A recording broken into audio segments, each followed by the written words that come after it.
You ever imagine a moment when Doctor Doom doesn't burst in with threats or bombs, but walks in asking for help? When it's not about domination, but preservation? What if the real battle isn't who wins, but what the multiverse will become, and who gets to decide that? Because what I think Marvel might be building toward in Avengers, Doomsday isn't just another superhero smackdown, it's a test. Do we let fate be forced, or do we fight to remember who we are, even if power tries to rewrite us? We know the Fantastic Four just dropped first steps. We know that mid-credits scene where Doctor Doom is standing over Franklin Richards is raising huge questions. Business Insider.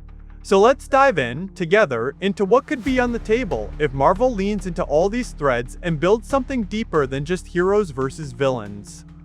What if I told you that Doom's plan in Avengers, Doomsday isn't just about destruction, but control under the guise of protection? That behind his cloak is someone who believes the multiverse is already dying, that universes are crashing, and that only by guiding, shaping, even kidnapping Franklin Richards, yes, Franklin, can everything be saved? That's not pulled out of nowhere. These ideas echo rumors, credit scenes, and some wild fan theories. We see in the Fantastic Four first steps that Franklin is powerful in ways beyond just baby cute levels. He revives Sue Storm when it appears she dies. He manifests energy powerful enough to reshape realities, legit comic level reality warper stuff. Doom appears in that mid-credits scene, mask in hand, cloaked, looking over Franklin. That shot, just one moment, screams setup. So with that in mind, here's my take on how it could all unfold. We start in a moment of calm, or what looks like calm. Doom doesn't sneak in. He walks into the Baxter building, yes, even though this Earth is nothing like the 616 universe we know. He goes to Franklin not to threaten, but to warn. Universes are collapsing. Incursions are happening. Reality is fraying. If Doom came only to threaten, Susan Storm, Reed, etc. would react like villains, shields up, claws out. But something is different. This Doom has seen too much to bluff. He's come to do something desperate.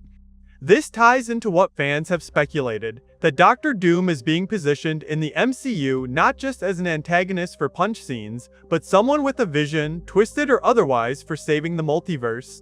Because Franklin's powers are already being teased as world-bending, we can guess Doom wants two things, access and trust. Susan Storm's ready to attack because, of course she would, but then sees something in Doom that doesn't match the scarred monster she expects.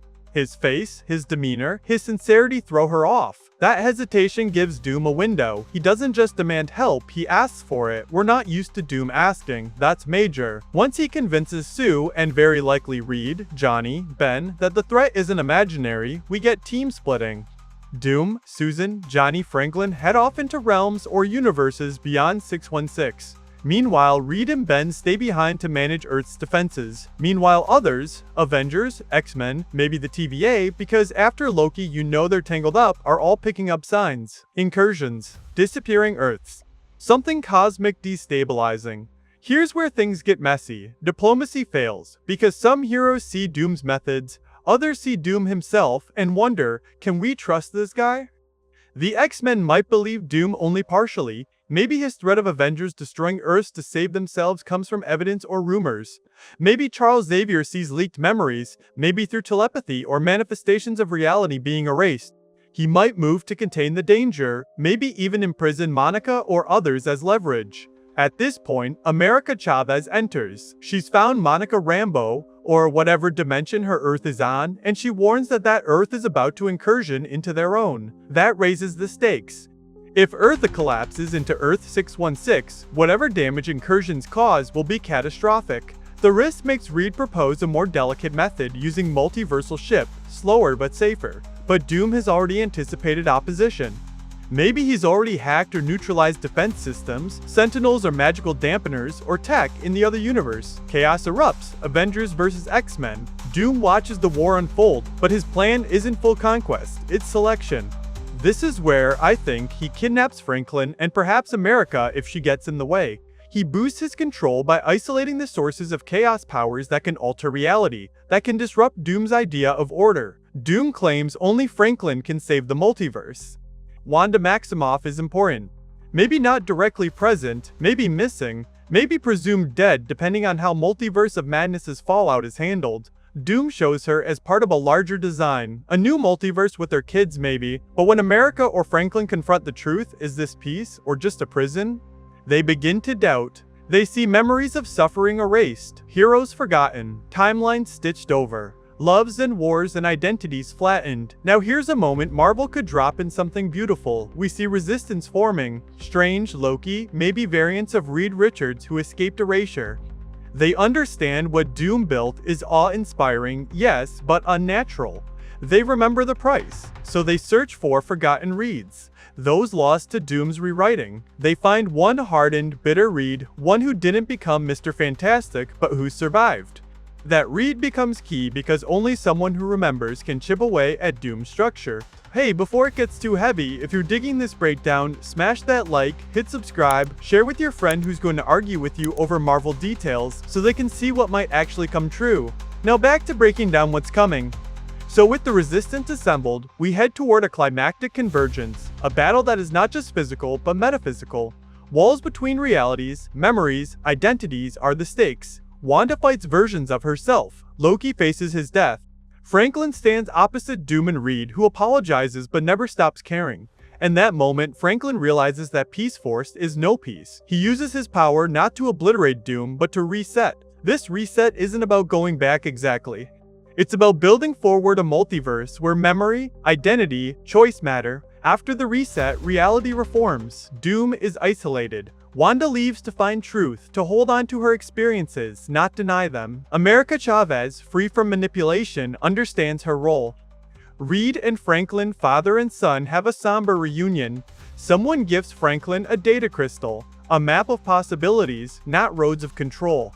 Doom offered perfection, but Franklin gives them possibility. And yes, the ending of course leaves something brewing. Kang, or another ancient variant, watching the ruins of Doom's citadel, smirking. The TVA is unstable, new timeline branches growing. Someone like Mobius sees in one branch a young inventor, Riri Williams perhaps, someone who survived and is building something new, not just for power, but for connection, for resilience. We know from rumors that Reed Richards is integral but not lead in Doomsday. And we know Franklin Richards is being teased as external reality warper material, which makes him a likely key in the final twist. Doom's origins being from the same Earth as Fantastic Four, Earth 828, is also something rumor sites are pointing at.